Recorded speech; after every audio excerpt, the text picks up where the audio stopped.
Croeso, Difda, Bernachtin, Gia Hwitch, Folklore, Daymat.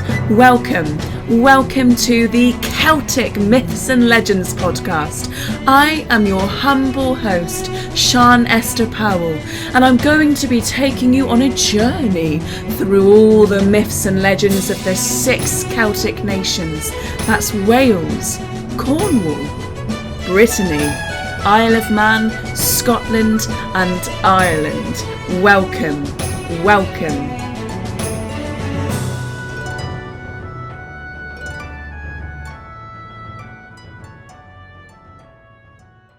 You guys do not have a clue how magnificent the hat I am currently wearing is. There is absolutely no way to describe this hat to you. You cannot get more whimsical, more magnificent than this hat that is atop my head right now. Okay, I'm not saying that you have to go and follow me on Instagram, but you at least have to go to my Instagram and take a peek at this magnificent hat. I look like a good witch from a children's cartoon. I look like I belong in Terry Pratchett's Discworld series. I have self-actualized. This is self-actualizing. I have reached my potential. I have reached my destiny. This is it. Please go to my Instagram and just look at this hat. Just look at this hat. That is Celtic_Sian on Instagram. Just check it out. Like I said, you don't need to follow me, but you at least need to bask in the glow of this majestic headpiece. Anyway, hello guys. How are you? It's been a little while, hasn't it?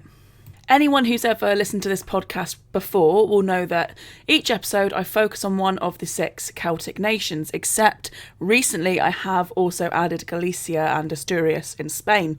And who knows, maybe I'll add other places as well. I just like telling stories. I like telling stories. As long as we can somehow relate them to the mess that is Celtic as an umbrella term, then we can make it work. The particularly astute of you will know which order I even do the Celtic nations in, because it's always the same order and I cycle around them. We are now, of course, back to Ireland, and I want to say something. I'm not going to cover the Tuatha Dé Danann or kind of Irish fairies in this episode, but it is on my radar. I am going to talk about it, and I'm going to have a guest on, and I'm really, really, really excited about it. I have wanted to talk about the Tuatha Dé Danann and the Aoife and Irish fairies for such a long time, but it's like a proper mammoth task. There's so much to delve into and so much to talk about that I feel like I've been putting it off for years because I'm intimidated to do it by myself. And actually, I think I'd enjoy bouncing some ideas with someone else. I think I'd enjoy having a discussion with someone else, maybe multiple people. I don't know. I've at least got one of my friends lined up to talk to me about it.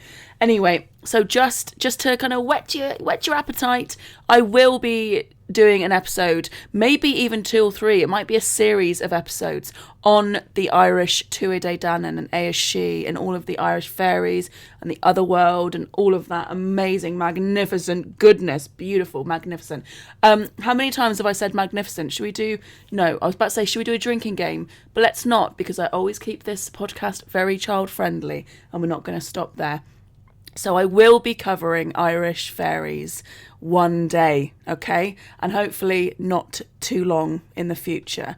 So this is not going to be on the Tuatha Dé Danann, as I said, but I am going to be talking about an interesting little creature, quite apt for this spooky season, I think, and one that has an equivalent, or potentially has an equivalent in Wales and Cornwall as well, which is always very interesting. I always love when, because many of you know, I've spoken about it before, but Cornish or Cynwyc, Cymraeg or Welsh, and Breshonig or Breton, these are the Brittonic Celtic languages.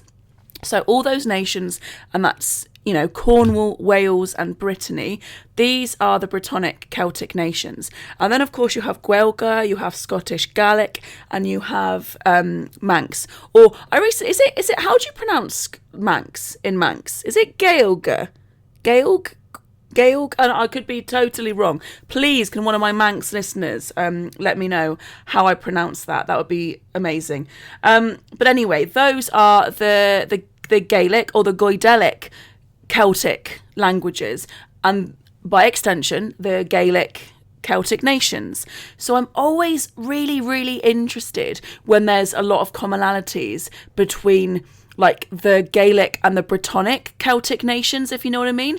So the fact that there's like the Irish, we're going to get into it, an Irish folkloric creature, and then there's also a Welsh and Cornish equivalent, I think is just so cool to me. I absolutely love it.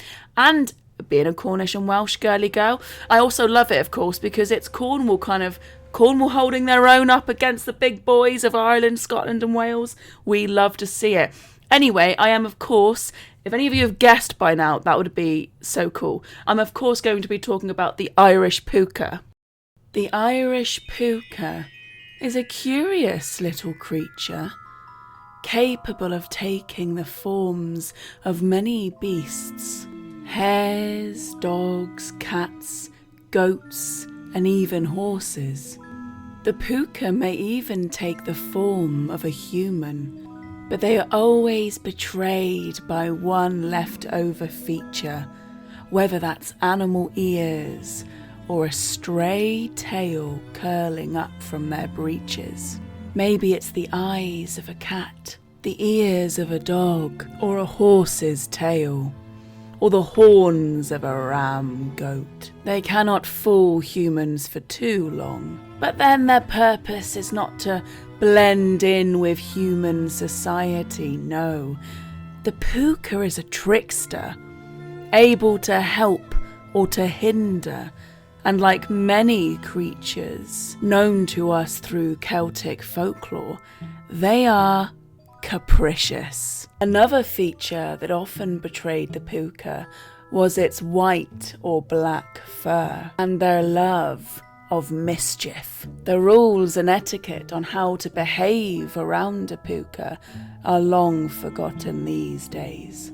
But little children were warned not to eat over-ripened blackberries, because that meant that the puca had climbed inside the fruit. In the 1888 Fairy and Folktales of the Irish Peasantry by W.B. Yeats, the puca is classified as essentially an animal spirit. Some derive his name from Puck, a he-goat, and speculative persons consider him the forefather of Shakespeare's Puck. On solitary mountains and among old ruins he lives, grown monstrous with much solitude, and is of the race of the nightmare. There used to emerge as far as his middle a plump, sleek, terrible steed, and speak in human voice to each person about November Day, and he was accustomed to give intelligent and proper answers to such as consulted him concerning all that would befall them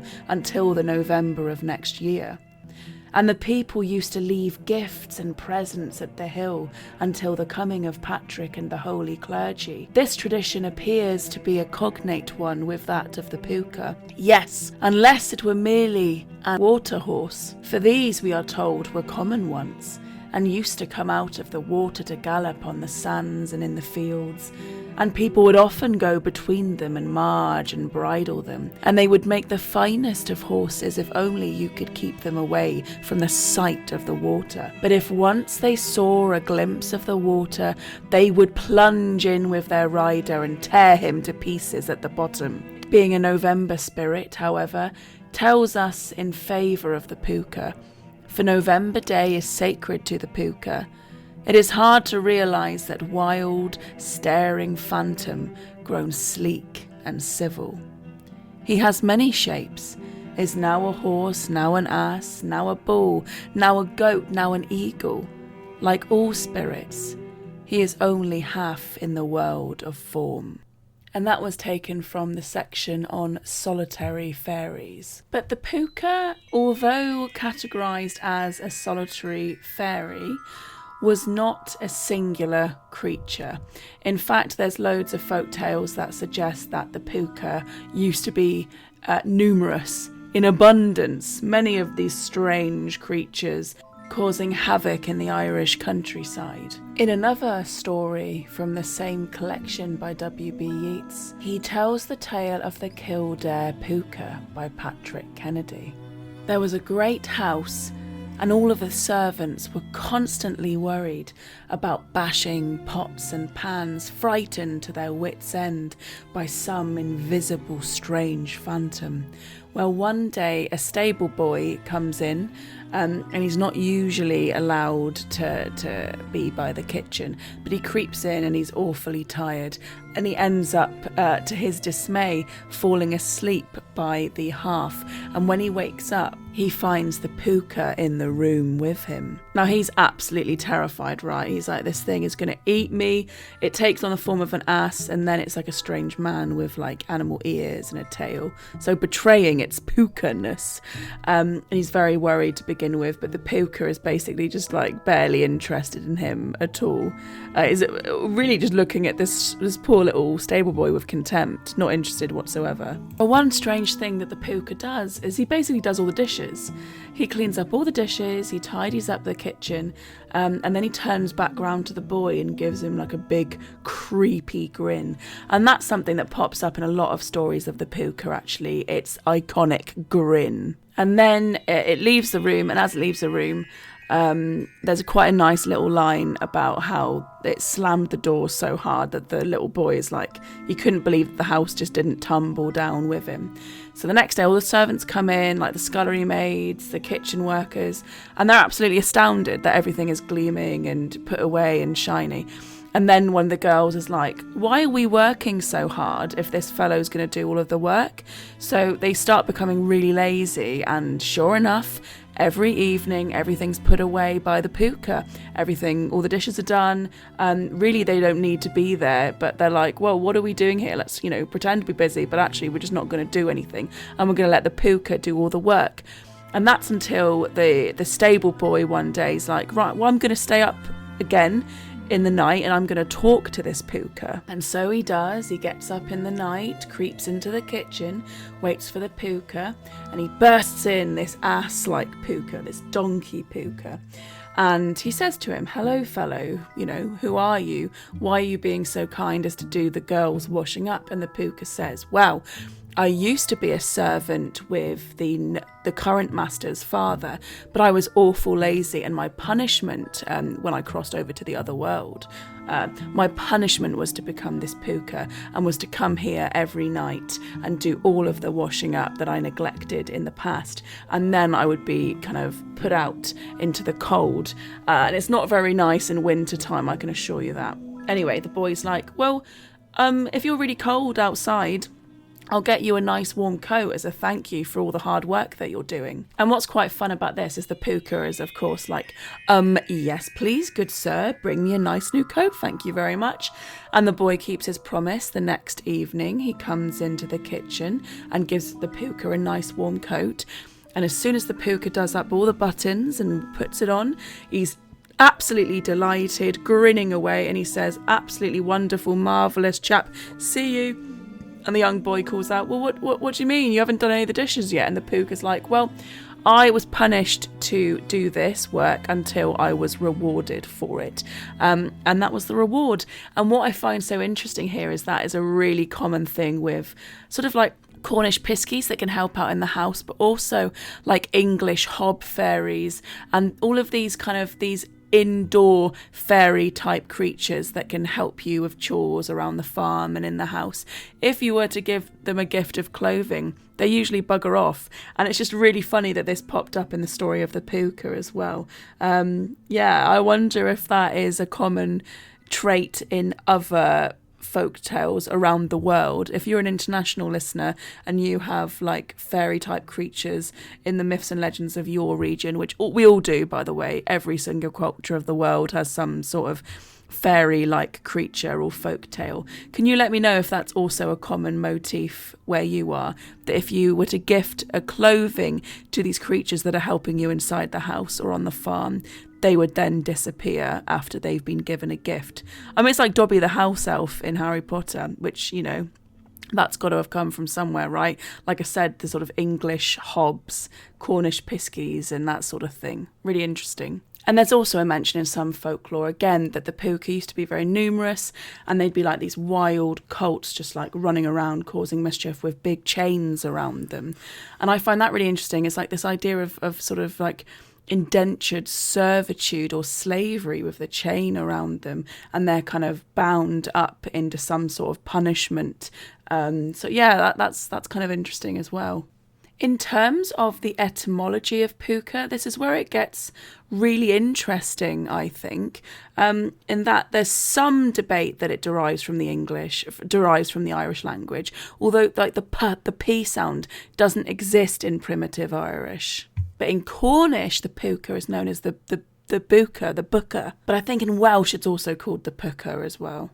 It could possibly have been in use since the 8th century. And there's even some debate and sort of study on whether or not it kind of connects up with Germanic and Scandinavian cultures and folklore as well. So apparently Old Icelandic, you have the Puki, which is a mischievous demon, also in Faroese as well, and there's also very similar creatures in Norwegian and Swedish folklore as well, and Danish. Then there's also some connections with the English goblin as well. So it's quite murky territory, like where Puca comes from. But suffice to say that there are lots of similar types of names and similar creatures in a lot of different cultures, you know. Ireland, Wales, Cornwall, Sweden, Denmark, Norway, Iceland, like a lot of different creatures in a lot of different areas that are very similar and have very similar sounding names. English goblin as well. In terms of the Puca stories where it takes on the form of like a horse or an ass, you can also protect yourself from being swept away by the Puca and taken off to the other world and all of this crazy stuff by wearing very sharp spurs. And this is said to be obviously very uncomfortable for the Puca, and then they'll just chuck you off their back. It's also very interesting and quite similar to the Scottish water horse stories as well, where you get, you know, you touch a water horse, it looks beautiful one moment, you touch it, then you get stuck to it, and then it drags you to the bottom of a loch, and then you're drowned, which is very similar to some of the things that the Puca might do. They might, you know, grab you, put you on your back, and then you're stuck to them, then they're going to take you any old bloody way down to the bottom of the water, you know, somewhere else very dangerous. So wearing sharp spurs could protect you from that. So there are stories of the Puca being very sinister, very creepy, strange, not very pleasant. But there are also plenty of stories of the Puca being very helpful, helping around the farm, being very good to a family, even blessing families and giving them gifts.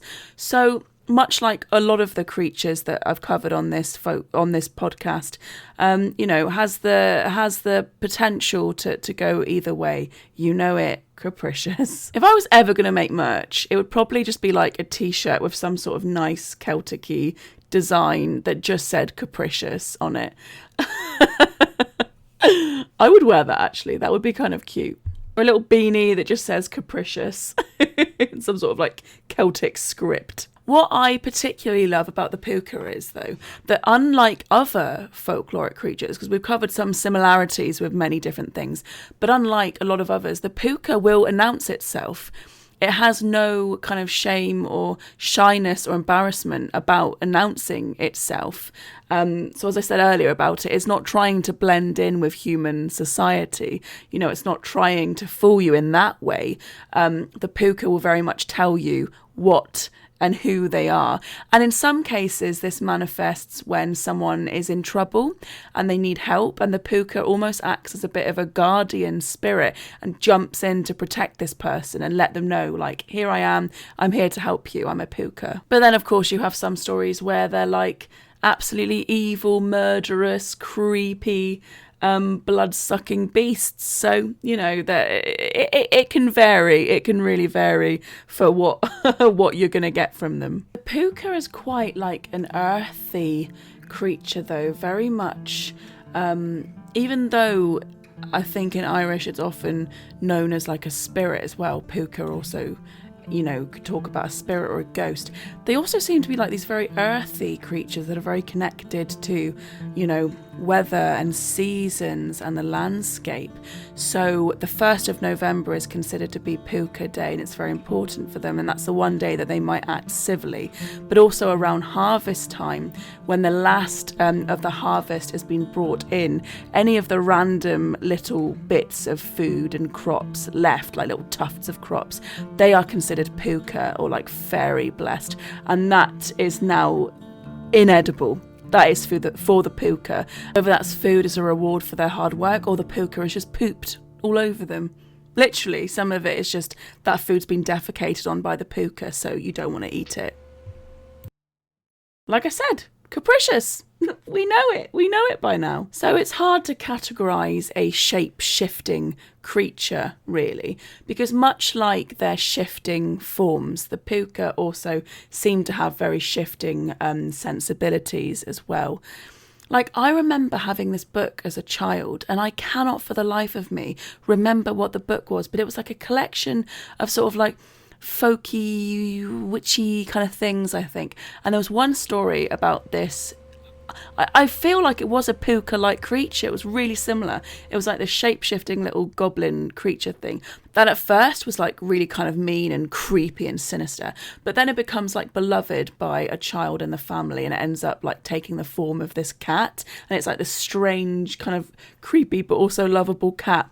If anyone can remember and knows what I'm talking about, I would love to look at that again. I would love to see that story again. I remember it being really lovely. I could have remembered it totally wrong, but that is the little glimpses of memories that I have, because I remember that story used to really scare me, but also I really loved it. I don't think it was even scary, but the beginning of it creeped me out, but then I loved it by the end, and I thought it was, I don't know, if you can remember what I'm on about, that would be really, really lovely. The puca does turn up in some interesting kind of pop culture and media spaces. There's, of course, like a black and white 1950 film called Harvey, where James Stewart's character is considered like a bit balmy and a bit mad, because his imaginary friend is a giant hare or a giant rabbit, but actually he's a puca. He's a puca. And James Stewart's character Elwood, you know, his sister like is trying to have him committed for being absolutely insane, because his best mate is a giant 6-foot puca, like a big massive invisible rabbit. And I think he talks a little bit about it being from Irish mythology as well, or Celtic mythology, which is really, really cool. He's quite benign. But then there's, of course, like the iconography of the creepy rabbit suit in Donnie Darko. And I'm going to go on a bit of a tangent here, guys. You know me, and I love my tangents. And I've been pretty good with this episode. We've been pretty like spooky and storyteller like, so I need to have a little bit of a tangent. I'm on this folk horror Facebook group, which actually is a bit ridiculous. Like, a lot of the posts are ridiculous, but I just find myself sucked into this group, and you know, I'm enjoying all of the weird infighting and silly stuff in it. It's just really silly. Anyway, someone posted about Donnie Darko, and I was really annoyed because the thread got deleted, or the comments got turned off before I could add my comment. Obviously, it must have been decided that Donnie Darko was not folk horror, which, you know, it isn't. But I really wanted to talk about how Donnie Darko could be using some of that iconography of the puca. You know, this tall, rabbit-like creature. And I cannot remember where I saw it, but I saw this comment on a website once talking about Donnie Darko, and someone talked about how when they were younger, they had seen this really creepy giant rabbit thing across the street from them that was like waving at them and giving them a weird grin. Anyway, it's very creepy, isn't it? Halloween time. And they said they never understood what it was until they heard stories about the puca and that kind of mythology. They could never describe this thing that they'd seen, and none of their friends or family like took them seriously. So they just ended up trying, you know, not even bringing it up to anyone anymore. So yeah, I kind of wanted to make the connection that Donnie Darko was also playing with that kind of iconography of the puka possibly as well, which is kind of fun, even if that wasn't intentional.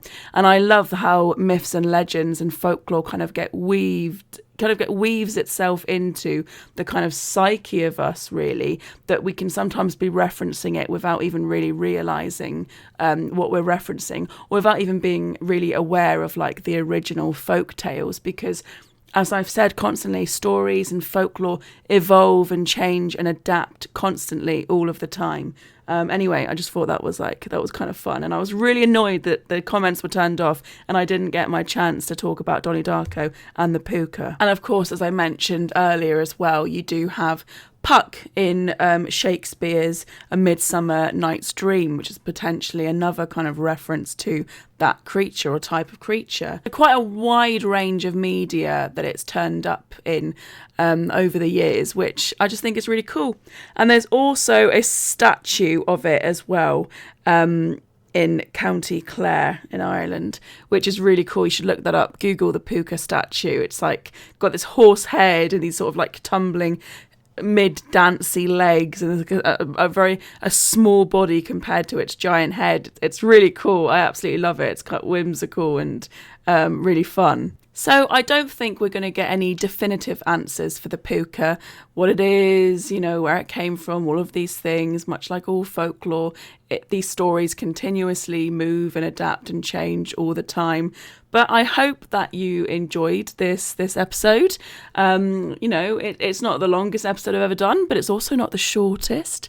And yeah, I hope you really enjoy it. I hope you have a lovely rest of autumn. I'm really enjoying autumn.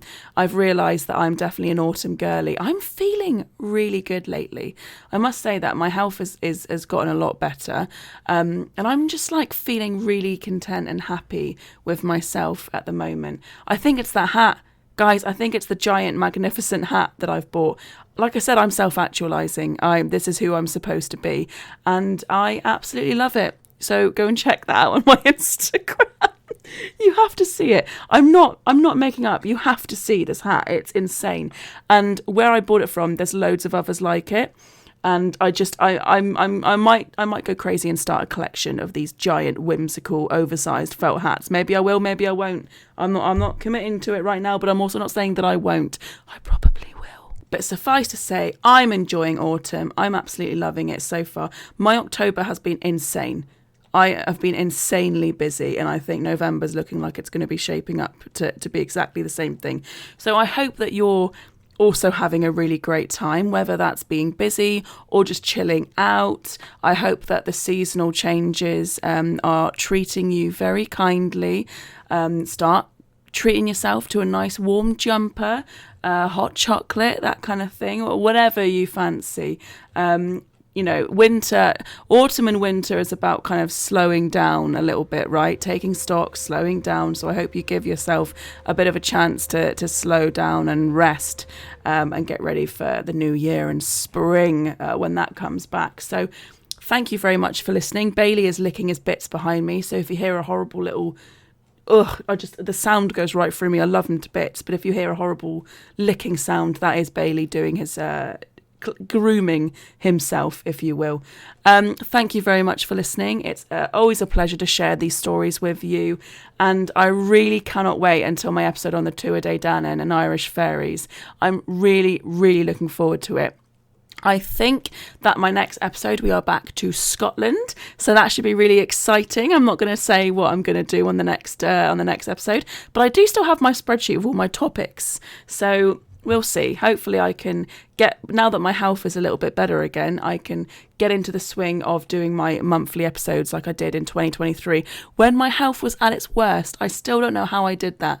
But there we go. Thanks, guys. Love you to bits. Until next time. I am your host, Sian Esther Powell, and that has been another episode of the Celtic Myths and Legends podcast. If you would like to find it elsewhere on the interwebs, you can also find me on Twitter at Celtic Myths Pod, on Facebook under Celtic Myths and Legends Podcast, on Patreon at Celtic Myths Pod, as well as Instagram at Celtic_Shan, and also CelticShan.co.uk. Thank you, Muraz, Diolch, Tachpalet, Guramahagat, Trugare, Guramayed. Thank you, and speak to you next time. Thank you.